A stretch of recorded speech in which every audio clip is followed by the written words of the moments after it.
aimed at homeless folks in the city. A judge today ruled enforcement will not start on Monday. We'll explain the judge's order in a few minutes. But first, we've seen the impacts of out-of-control addiction for many people living on the streets of Portland. It is awful. But some of those people have parents who are desperate to help them. And their search for that loved one is a haunting story that plays out more than you might imagine. Over the past year, our Blair Best has followed some of those parents, and it's our big story tonight.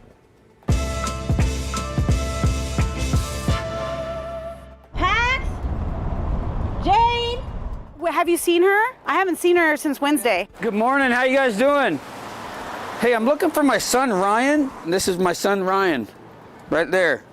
The parents are searching for their children as if they're lost in the forest. It's heartbreaking, and it's common in Portland. Tonight, Blair brings us the story of a mother from Eastern Oregon who's made repeated trips to rescue her son from our streets. She's racing the clock. His time is short, and hers is too. I'm going to go across and then go down and go back. To Anna, the streets of Portland are a tangled maze. Boy, I don't know. I thought I saw him come this way. As she searches for her son, who lives on them. And I always stay for at least 3 days here looking. Even if I don't find him, I spend 3 days. Every other month for 3 years, Anna has been making the 6-hour drive across Oregon from Ontario to Portland, never knowing what she might find. When I picked him up that day, he was soaked to the bone. He had on a sweatshirt, and I took it like this, and I could squeeze the water. His feet are rotted. He's losing all of his toenails. Her son struggles with addiction. She asked us not to name him to protect his privacy. It was heroin, but now I think he's getting whatever he can get, which is really scary. The last time she found him, he let her take him to detox. Every day you just, packing your phone with you, carrying it with you. And I had my bags packed sitting by the door because if he made it through detox. But doctors never told Anna when he was released because he's over the age of 18. To go to bed every night and not to know where your son is, if he's alive, if he's dead, if he's freezing to death, if he's, it's hard. It's draining. He ended up back on the streets. Recovery housing was full in Portland at the time. There's no wraparound service. There's no, this is step 1, you make it through there, this is step 2, and then we put you in, a halfway house. And it's terrifying for the patients, and they're begging to stay, and they're begging for another option. At Hooper Detox Stabilization Center in North Portland, where Anna's son went, the lack of available recovery housing beds forces staff to send more than half of their patients back into homelessness. It just feels like we are putting a Band-Aid on folks, even though we try to give evidence-based care, and it's pretty shattering. Especially for mothers like Anna. I don't know where he went. She's been diagnosed with a terminal illness, which makes every step of her search that much heavier. It's tiring, it's hard to be up here. It's emotional draining, it's physically draining, and I'm not getting anywhere. She did find him later that day and helped him set up this tent along the freeway. The next morning, we left him a note and a number to call for treatment. I just want to wrap him up and take him home, but that wouldn't be good for him, It's not good for him to be here. I don't have the answer. I don't know what I should do. In the fight to save her son before time runs out. That he's going to die out here on fentanyl, or that I'll never get him back.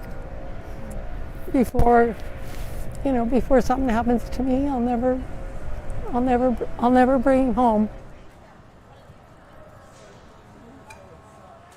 Okay, Blair, this story just makes me sick. And I think it's a great example. Your reporting has shown the clear gap for when people get out of treatment. There's no place for them to go, right? Yeah, there's a huge gap. And in this case, on Monday, this mother found her son, and she made 22 phone calls to 22 different transitional housing places, and there was no available options for her. And I think, something that we've reported on before is that it really takes knowing someone to get into one of these housing sites. You have to already be working with a caseworker in order to get that referral. So it's hard for someone like her. She lives in Ontario. She can't find her son half the time. I mean, how is she going to get connected to the people that will help him? Yeah, she's trying to break through the system while at the same time literally grab him off the streets. And trying to figure out the system for herself. Oh, yeah, it's a nightmare. But she did get him into detox that one time, right? Right. So they kind of lucked out that one time. In order to get into detox, a lot of places you have to show up early in the morning and wait in a line and hope that they have enough beds for you. So the time that he got in, he was the third to the last person called in. And so they just lucked out. But many times at Hooper Detox in particular, they turn away a lot of people. I think they told me they take over 200 people a month, but they also turn away that same amount every month.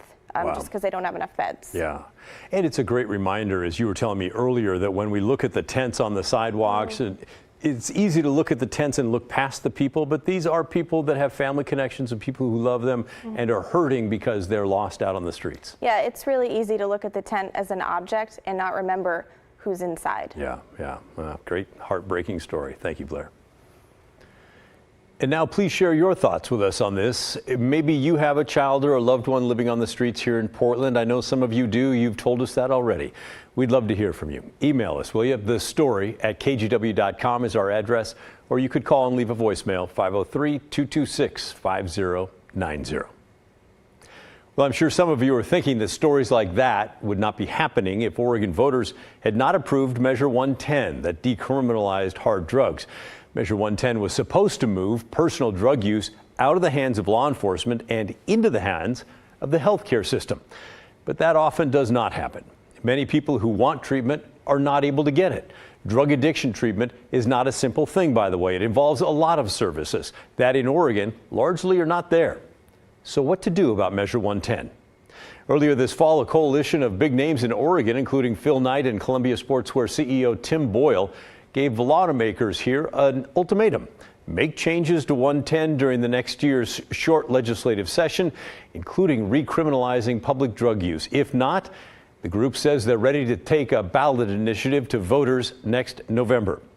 Well, lawmakers are giving it some attention now. In Salem this week, the new Joint Committee on Addiction and Community Safety Response met to gather more information. They're a bipartisan group of lawmakers taking a close look at Measure 110 and seeing how it can be improved. This week marked the committee's second meeting, and this time they heard from law enforcement. Several of the lawmakers, by the way, on the Joint Committee just got back from a trip to Portugal last week. That country decriminalized personal drug use about 20 years ago, and Measure 110 here was supposed to be modeled after Portugal's law there. A group of about 25 people from Oregon went to see it for themselves, legislators, law enforcement, and people working in the mental health and addiction recovery field. So we wanted to know how that trip went and what, if anything, they took away from the experience. All of them agreed Portugal put a lot more thought into their decriminalization program than Oregon did. Here's Aaron Schmautz, the president of the Portland Police Association. In Portugal, it's very clear that the entirety of the government sat down together and said, what do we need to do? How do we need to resolve this problem? There was broad consensus. There was community consensus. They had a multitude of bills. They spent several years ramping up treatment, and they don't have the waiting list. All of it was done very differently. And so when I say that we can't just turn back the clock, my concern about a full repeal is that we would end up just dumping this whole problem back into the laps of the justice system, which really is not the right partner for dealing with addiction itself. Schmautz was one of the people who went on that trip. He spoke before the Joint Committee in Salem this week as well. He said that the criminal justice system does not have enough police officers, jail space, or public offenders to handle the influx. He told lawmakers he supports getting people to treatment, but that police right now have very few options. Right now, the only option that police officers have is walking away in jail, and those is just not sufficient. We need to be able to call peers, call in services in real time, 24 hours a day, 7 days a week, and on your mom's birthday, we need to be able to have resources available to police. Oregon Senator Floyd Przansky, who represents Eugene and some surrounding areas, is also on the Joint Committee and went to the Portugal trip. He says when it comes to recriminalizing, it's worth thinking about, but he's still waiting to learn more. Clearly, one of the things that we learned in Portugal from the experts there is that recriminalization is not the approach that they would be suggesting for us to do. But at the same time, we have to acknowledge that their laws are structured differently than ours. And so we need to see how we can actually take what we've learned and what has been given to us in Portugal and really transport it into the criminal justice system in the United States, specifically in Oregon. But there is one big reason, according to PPB's Aaron Schmautz, that trying to translate Portugal's drug laws to Portland is difficult. Fentanyl is not a thing there. They do not have any fentanyl in their drug market. It appeared that they have some amphetamines. The kind of meth that we have in Portland here is just very, very strong, leads to significant psychosis and mental health issues. And so, the drugs of trade there in Portugal are effectively the two that we saw the most: heroin and crack cocaine. Those are things that are present here, but fentanyl has kind of overridden the majority of the drug market in Portland. The cost is also significant in that it's very, very cheap here. In the areas where they had use sites, there was very obvious open air drug dealing going on. A lot of those issues were very similar. But what I saw as far as just the state of people suffering from addiction, I don't know how to say it other than there is a depth to the despair that I see in drug users in Portland that exceeds what I saw there. The fentanyl is a force multiplier beyond anything we've seen here. It's very deadly, and it is very addictive, and it creates dependency issues that exceed anything we've seen. And so that part of it really is a challenge. Now, there's one more person who went on the Portugal trip that we talked to, Multnomah County Chair Jessica Vega Peterson. She says there are things Oregon can start working on right now.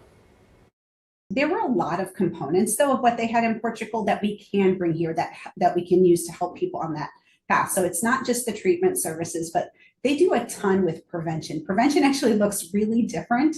We spent an afternoon with law enforcement, and they were talking about how they are embedded in schools. And they actually, a big part of the work that this unit does in Portugal is actually going to schools and talk about prevention, not just with drugs, but things like, gender dynamics and radicalization and all of this. So that relationship is different, but it's not dissimilar to what some of our public health folks or some of our community-based organizations are already doing. So how can we amplify that? We were able to see mobile medical clinics and mobile methadone clinics that were going out into the community to helping meet people where they were at, to making sure that they had not just what they needed to help manage their addictions, but also connections to services and other healthcare treatment. So, increasing our crisis mobile response, increasing our mobile medical units, that is definitely something that we can take away. So what is your take? Yes, we want more comments from you. We love that on this show. Should drug use be recriminalized here in Oregon? Should we repeal 110 entirely? Or is it worth seeing if we can tweak some things to make it better? You know the drill. The email is thestory@kgw.com or call and leave a voicemail, 503-226-5090. Coming up next on The Story, enforcement of Portland's daytime camping ban was supposed to start next Monday. But this afternoon, a judge said, nope, don't do that. Put it on pause. Well, we will explain the ruling and what Mayor Wheeler has to say about it when The Story returns.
Now to a big headline out of the city of Portland, where just hours after hearing arguments from city attorneys and lawyers representing a handful of homeless people, a judge put a temporary pause on the upcoming enforcement of the daytime camping ban.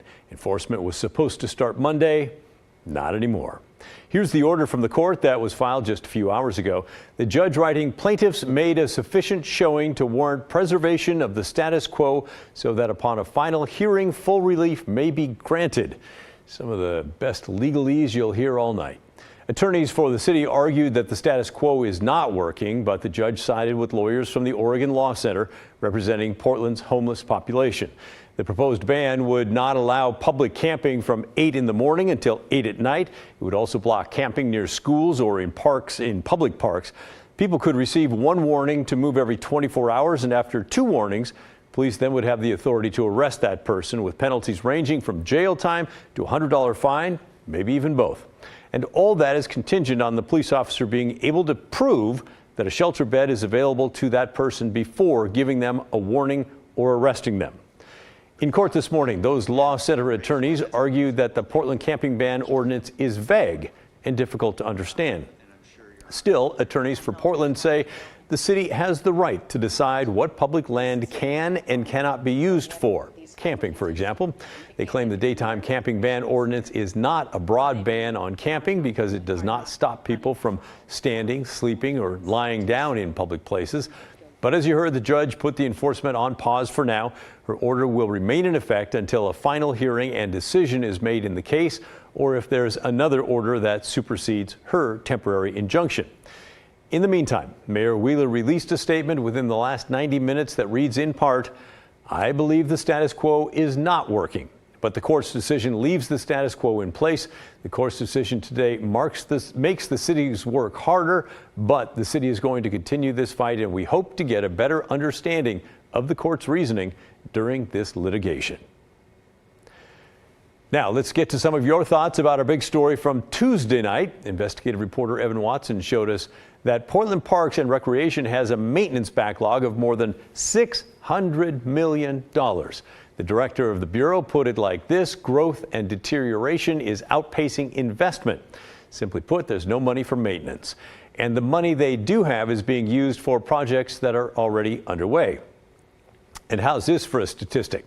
The director told Evan that Parks and Rec estimates that 1 in 5 assets that they have right now will close over the next 15 years if they can't get funding for the maintenance backlog. Well, let's start with this email from Stephanie. She tells us, "I have attended 3 meetings with Parks and have been told there are no funds for maintenance. PPR staff mentioned that over the next 15 years, they plan to off 25% of PPR's properties. Portland is known for its parks, and this would be an outrageous slap in the face to all Portlanders." So instead of 1 in 5 properties, like the director told Evan, Stephanie has heard it's 1 in 4 that could be gone. All right, Stacy wrote to us, so disgusted with Portland Parks. This is a department that throws the baby out with the bathwater. The system is broken and the department has never been held accountable. We have fantastic facilities that people love and just want to be fixed. Why didn't they ask for a maintenance levy if that's what they needed? It's excuse after excuse after excuse. I am not impressed with their leadership. Jan agreed. Are the residents and taxpayers supposed to find a solution to the degrading assets? Where have the Parks Department officials been while these properties decline? Seems like a job description review might be in order. And we'll end with this from Matthew. Portland residents are exhausted and overtaxed. It appears to me the choice is clear. Tax ourselves more or right-size the Parks Department. Parks needs to trim low-use, high-expense facilities in order to repair the facilities that remain. They cannot afford to provide every desirable service for every resident's wishes. It's called budgeting, and it's about time they had one. Thanks for all your comments. And remember, if you find Evan's story on kgw.com, it includes this interactive map that allows you to see all the maintenance deferred at Parks and Rec facilities in your Portland community. Still to come on the story, a proposed payroll tax in the city of Salem was obliterated at the ballot box on Tuesday in what many see as a big win in the form of one less tax. But now city leaders are warning of possible cuts to come. We'll explain what could happen and what's on the chopping block when the story returns.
Ah, yes, it's that time of year. The KGW Great Toy Drive is here.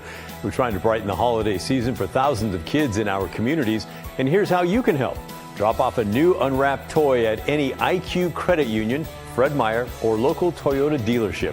Or if you'd like to stay home and just help out anyway, use the camera on your phone to scan this QR code. It'll take you to a list of toys that you can buy that will be sent to us to help distribute. It's that easy. If you have questions, you can visit kgw.com/toy. Let's go to Salem now, where voters in Oregon's capital sent a clear, super clear message to City Council when it comes to a new payroll tax. Absolutely not. Check out these results. More than 81% of city voters said, no, not in your life. They said no to the tax that would have affected anyone who works within the city limits, including at the State House. Now, Council first narrowly approved the tax back in July. It would have raised about $28 million a year to fund city services like police and fire, libraries, and homeless response.